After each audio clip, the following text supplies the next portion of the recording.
சென்னையை அடுத்த வண்டலூரில் மேம்பாலத்தில் இருந்து மின் விளக்குகளுக்கு இணைப்பு கொடுப்பதற்காக பொருத்தப்பட்டிருந்த இரும்பு ராடு ஒன்று தானாக கழன்று கீழே உள்ள சாலையில் சென்று கொண்டிருந்த ஆட்டோ மீது விழுந்தது. இதில் ஆட்டோ நொறுங்கி அதன் ஓட்டுநர் காயமடைந்தார். நூற்றுக்கணக்கான வாகனங்கள் கடக்கும் சாலையில் நேரிட்ட விபத்தால் அப்பகுதியில் பரபரப்பு ஏற்பட்டது.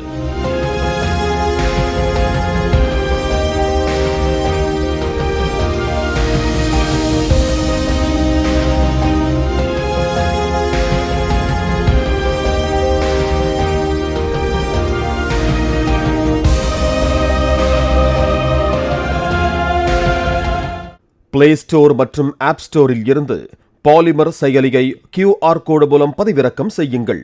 செய்திகளை உடனுக்குடன் பெறுங்கள்.